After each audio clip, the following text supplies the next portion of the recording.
Tersangka penjual obat daftar G tanpa izin ini mengaku belum lama menjajaki bisnis tersebut. Semuanya dilakukan karena kebutuhan ekonomi keluarga yang begitu mendesak. Didampingi petugas kepolisian, tim liputan iNews Files mewawancarai tersangka di Polsek Cinere. Kita kan buka konter itu 6 bulan, ya kan? Kita berjalan konter ori itu berarti 5 bulan. Berarti kalau kita bilang tergiur, pas ke bulan 6-nya ada anak-anak lah nawarin obat ini. Bos, mau nggak ini obat kamu jual? Berapa? Berapa ini tramadol?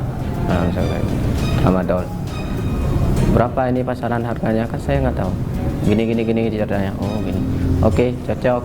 Nah saya ambil. Gitu. Udah putus. Dia pakai masker, pakai topi, kadang pakai helm, cuma nampak matanya. Nggak ada kontak. Dia nawarin, kan 2 minggu sekali gitu kan, ataupun seminggu sekali nawarin. Udah habis bos, belum, cabut. Kalau kita bilang kayak gitu kan faktor ekonomi. Semua orang kalau faktor ekonomi itu semua nekat. Ya standar lah. Ya minimal orang top up pulsa, voucher, token listrik, kan untungnya 1.000-2.000. 1.000-2.000 atau 3.000. Paling banyak kalau top up dana itu 3.000. Paling orang 10 orang, 15 orang. Ya dikalikan 25.000 gitu. Untungnya itu untung bersih ya kan. Kalau misalkan di counter kan nggak banyak dia untungnya. Kalau pulsa itu paling 2.000. Ada adminnya 300 rupiah, 1.700 rupiah untungnya. Ya kalau setelah jualan obat-obat itu untungnya adalah meningkat sedikit. Faktor perharinya itu sekitaran 50 ataupun 80 untungnya itu. Nah, paling itu kalau ada, misalkan hari ini ada, hari esok juga nggak mungkin segitu juga, mungkin menurun. Siapa aja yang beli itu remaja, bekerja online kayak Gojek gitu kan. Pokoknya remaja yang beli, suka anak-anak gitu, anak-anak jalanan. Yang beli itu tahunya dari mulut ke mulut, tidak menawarkan. Kan kalau misalkan bang ada doping bahasanya, bang ada doping, ada berapa? Oh ini apa? Udah gitu doang. Nah pas itu langsung dari mulut ke mulut. Kebanyakan kalau orang beli pulsa itu orang tua, ibu-ibu, orang tua, orang beli pulsa. Nah, kebanyakan orang beli obat itu pasti remaja, bekerja. Itu yang dibedakan. Kalau pelanggan baru itu pasti nanya dulu dia. Nggak sembarangan kita nawarin promosi ini, nggak sembarangan itu juga. Kan kita was-was juga. Nah, oh dia cocok. Oh, gua nih bilangnya di sini ada jualan ini. Oh, berarti dia tahu. Oh, kita lihat orangnya. Oh, gini. Oh, kita udah tahu. Nah, namanya juga membedakan orang normal sama anak-anak jalanan itu kan beda dia, Bang. Penampilannya, segi penampilannya, cara bicaranya pun, gerak-geriknya pun beda dia.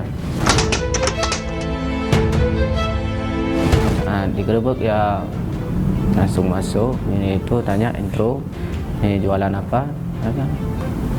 Langsung ada barang bukti, kan nggak bisa banyak ngomong kita, namanya juga udah tertekan, ya kan? Gimana, misalkan contoh orang tertekan gimana ya gitu.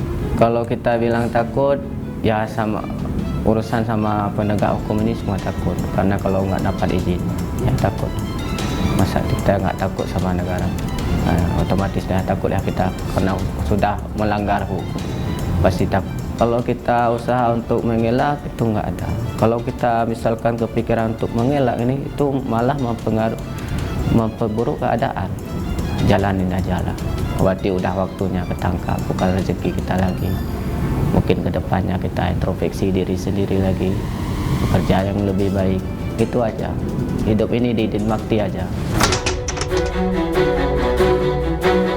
Ya tahu, karena itu kan harus ada undang-undangnya juga, badan BPOM-nya juga, namanya obat tergolong obat G juga kan. Harus ada izin, harus ada jurusan kedokteran gitu kan. Dan kita nggak punya izin, ya tahulah informasinya gimana. Kalau efek sampingnya pribadi saya sendiri itu tidak tahu.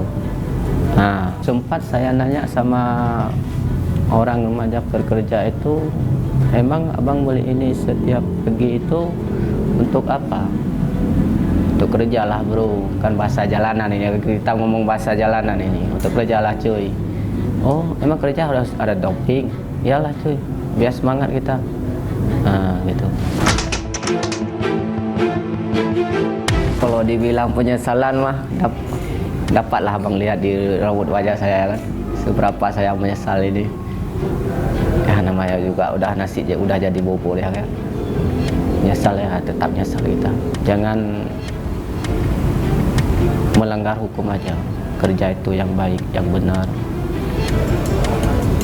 yang penting halal, cukup untuk sehari-hari. Kalau kita cari lebih ya banyak resikonya.